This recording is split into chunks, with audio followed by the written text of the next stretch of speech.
ಆರಂಭದಲ್ಲಿ ನಾವು ಎಪಿಕೆಎಸ್ ಆರ್ಗಾನಿಕ್ ಕಂಪನಿಯಿಂದ ಫೋನ್ ಮೂಲಕ ಅವರನ್ನು ಸಂಪರ್ಕಿಸಿ ಉತ್ಪನ್ನಗಳನ್ನು ಆರ್ಡರ್ ಮಾಡಿದ್ದೇವೆ. ಉತ್ಪನ್ನಗಳು ತಕ್ಷಣ ಬಂದವು ಮತ್ತು ನಮ್ಮ ಸ್ಥಳೀಯ ಅಂಚೆ ಕಚೇರಿಗೆ ನೇರವಾಗಿ ತಲುಪಿಸಲಾಯಿತು.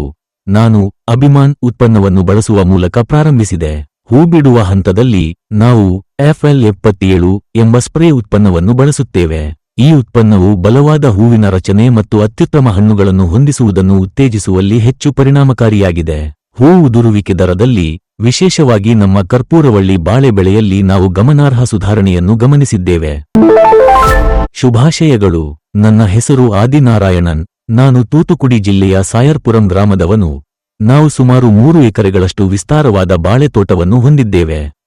ಈ ತೋಟದಲ್ಲಿ ನಾವು 1500 ಬಾಳೆ ಸಸಿಗಳು ಮತ್ತು 1500 ಕರ್ಪೂರವಳ್ಳಿ ಬಾಳೆ ಸಸಿಗಳನ್ನು ಬೆಳೆಸುತ್ತೇವೆ. ನಮ್ಮ ಪ್ರದೇಶವು ಬಾಳೆ ಕೃಷಿಗೆ ಕೇಂದ್ರವಾಗಿದೆ. ನಮ್ಮ ಜಮೀನಿನ ಸುತ್ತಲಿನ 100 ರಿಂದ 200 ಎಕರೆ ವ್ಯಾಪ್ತಿಯಲ್ಲಿ ಭೂದೃಶ್ಯವು ಬಹುತೇಕ ಸಂಪೂರ್ಣವಾಗಿ ಬಾಳೆ ತೋಟಗಳನ್ನು ಒಳಗೊಂಡಿದೆ. ನಮ್ಮ ಬಾಳೆ ಬೆಳೆಗೆ ನೀರನ್ನು ಪೂರೈಸಲು ನಾವು ಹನಿ ನೀರಾವರಿಯನ್ನು ಬಳಸುತ್ತೇವೆ. ಇಲ್ಲಿ ಕೊಯ್ಲು ಮಾಡುವ ಬೆಳೆಗೆ ಗಾತ್ರ ಮತ್ತು ಗಣನೀಯ ತೂಕ ಗಮನಾರ್ಹವಾಗಿವೆ. ಆರಂಭಿಕ ಹಂತದಲ್ಲಿ ನಿರ್ದಿಷ್ಟವಾಗಿ ಸಸಿಗಳನ್ನು ನೆಟ್ಟ ನಂತರದ ಮೊದಲ 50 ದಿನಗಳವರೆಗೆ ನಾವು ಉತ್ಪನ್ನಗಳನ್ನು ಸ್ಥಿರವಾಗಿ ನೀಡುತ್ತಿದ್ದೆವು. ಮೊದಲೇ ಹೇಳಿದಂತೆ ನಾವು ಎಪಿಕೆಎಸ್ ಆರ್ಗಾನಿಕ್ನೊಂದಿಗೆ ಸಂಪರ್ಕ ಸಂಖ್ಯೆಯ ಮೂಲಕ ನಮ್ಮ ಆರಂಭಿಕ ಆರ್ಡರ್ ಅನ್ನು ಇರಿಸಿದ್ದೇವೆ. ಉತ್ಪನ್ನಗಳು ತ್ವರಿತವಾಗಿ ಬಂದವು ಮತ್ತು ನಮ್ಮ ಸ್ಥಳೀಯ ಅಂಚೆ ಕಚೇರಿಗೆ ನೇರವಾಗಿ ತಲುಪಿಸಲಾಯಿತು.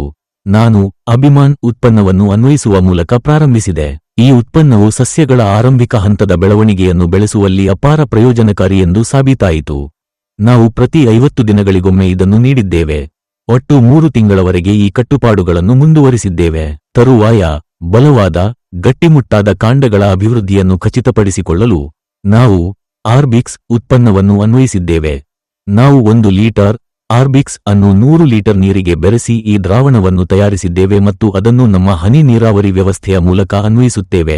ಹೂ ಬಿಡುವ ಹಂತದಲ್ಲಿ ನಾವು FL77 ಎಂದು ಕರೆಯಲ್ಪಡುವ ಸ್ಪ್ರೇ ಉತ್ಪನ್ನವನ್ನು ಬಳಸುತ್ತೇವೆ. ಅತ್ಯುತ್ತಮ ಹೂವಿನ ರಚನೆ ಮತ್ತು ಪರಿಣಾಮಕಾರಿ ಕಾಯಿ ಸೆಟ್ಟಿಂಗ್ ಅನ್ನು ಸುಗಮಗೊಳಿಸುವಲ್ಲಿ ಈ ಉತ್ಪನ್ನವು ನಿರ್ಣಾಯಕ ಪಾತ್ರ ವಹಿಸುತ್ತದೆ. ಈ ಹಿಂದೆ ಕಾಯಿ ಬಿಡದ ನಿರ್ದಿಷ್ಟ ಪ್ರದೇಶಗಳಲ್ಲಿ ಈ ಉತ್ಪನ್ನವನ್ನು ಸಿಂಪಡಿಸುವಾಗ ನಾವು ವಿಶೇಷವಾಗಿ ಸಕಾರಾತ್ಮಕ ಫಲಿತಾಂಶಗಳನ್ನು ಗಮನಿಸಿದ್ದೇವೆ. ಇದಕ್ಕೂ ಮೊದಲು ನಮ್ಮ ಕೃಷಿ ಅಗತ್ಯಗಳಿಗಾಗಿ ನಾವು ರಾಸಾಯನಿಕ ಆಧಾರಿತ ಉತ್ಪನ್ನಗಳನ್ನು ಮಾತ್ರ ಅವಲಂಬಿಸಿದ್ದೇವೆ. ಆದಾಗ್ಯೂ ಈ ವಿಧಾನವನ್ನು ಅಳವಡಿಸಿಕೊಂಡ ನಂತರ ಯಾವುದೇ ಪ್ರತಿಕೂಲ ಅಡ್ಡಪರಿಣಾಮಗಳಿಲ್ಲದೆ ನಾವು ಅತ್ಯುತ್ತಮ ಬೆಳವಣಿಗೆಯನ್ನು ಸಾಧಿಸಿದ್ದೇವೆ. ಕಾಂಡಗಳು ದೃಢವಾಗಿ ಬೆಳೆಯುತ್ತಿವೆ.